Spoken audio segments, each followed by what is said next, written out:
சோதனை வரலாம், ஒருவேளை பின் நாட்கள்ல அது உங்களுக்கு ஆசீர்வாதமா இருப்பதற்காக. அநேகருடைய வாழ்க்கையை நீங்க பாத்தீங்கன்னா நிறைய சோதனைக்குள்ளாக இருப்பாங்க, ஆனா பிறகு நீங்க பாத்தீங்கன்னா ரொம்ப ஆசீர்வதிக்கப்பட்டவங்களா இருப்பாங்க. அதுக்கப்புறம் அந்த வாழ்க்கை நீங்க பாத்தீங்கன்னா ரொம்ப ஸ்மூத்தா இருக்கும். ஆனா ஒரு குறிப்பிட்ட காலகட்டம் வரைக்கும் அடிக்க மேல அடி, சோதனைக்கு மேல சோதனை, அது பின் நாட்கள் ஆசீர்வாதமா இருக்கா இருக்கும். நீங்க அப்படி நினைச்சுக்கிடுங்க, ஏன் எனக்கு இந்த சோதனை மட்டும் கேட்காதுங்க. ஆதியாகமம் 45 அதிகாரம் 5-7 வசனங்களை வாசிங்க. என்னை இவ்விடத்தில் வரும்படி விட்டு போட்டதினால் யோசேப்பு தன்னை குறித்து சொல்றார், நீங்கள் சஞ்சலப்பட வேண்டாம், அது உங்களுக்கு விசனமாயிருக்கவும் வேண்டாம். ஜீவரட்சணை செய்யும்படிக்கு தேவன் என்னை உங்களுக்கு முன்னே அனுப்பினார். பூமியிலே உங்கள் வம்சம் ஒழியாமல் இருக்க உங்களை ஆதரிக்கிறதற்காகவும் பெரிய ரட்சிப்பினால் உங்களை உயிரோடை காப்பதற்காகவும் தேவன் என்னை உங்களுக்கு முன்னமே அனுப்பினார். பாருங்க, இந்த யோசேப்பினுடைய அந்த வாழ்க்கை நீங்க பாத்தீங்கன்னா சோதனை மனுஷனுக்கு இருக்கு. காரணமே இல்லாத சோதனைன்னு நினைக்கலாம், ஏன் எனக்கு மட்டும் இந்த சோதனை நினைக்கலாம். ஆனா தேவனுடைய சித்தம் என்னன்னா, கானான் தேசத்துல இருக்கக்கூடிய ஒரு மனுஷனை எகிப்து தேசத்துல ராஜாவுக்கு அடுத்த ஸ்தானத்துல உயர்ந்த அதிபதியாக வைக்கணும்னு தேவனுடைய திட்டம். கானான் தேசத்துல இருக்கிற மனுஷனை அது எப்படி, எகிப்து தான் அப்போ வல்லரசு நாடு, அப்ப அந்த நாட்டுல உயர்ந்த ஒரு இடத்துல வைக்கிறது இது கற்பனையே பண்ண முடியாது, இது நடக்கவே செய்யாது.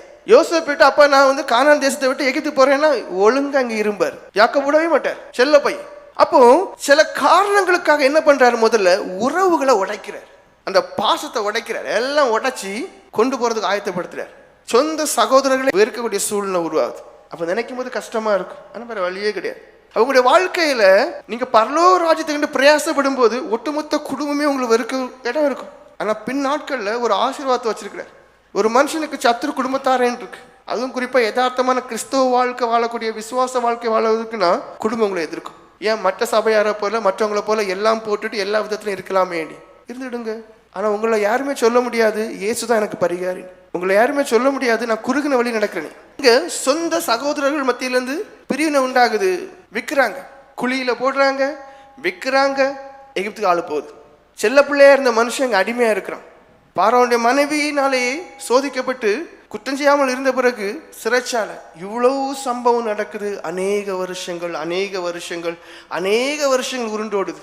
சின்ன பையனாட்டு விற்கப்படுற மனுஷன் அங்க பெரிய ஒரு கல்யாண பிராயத்தில் உள்ள ஒரு மனுஷனா வளர்றான்.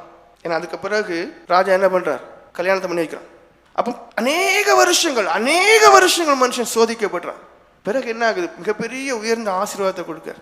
எனக்கு நிறைய பேர் வாழ்க்கையை தெரியும், சின்ன வயசுல ரொம்ப கஷ்டப்பட்டவங்க, இல்லை அதுக்கு பிறகு கஷ்டப்பட்டவங்கலாம் பார்த்தீங்கன்னா ஒரு குறிப்பிட்ட ஒரு சில வருஷங்கள் கழிஞ்சு பார்த்தீங்கன்னா அவங்க வாழ்க்கை நல்லா இருக்கு.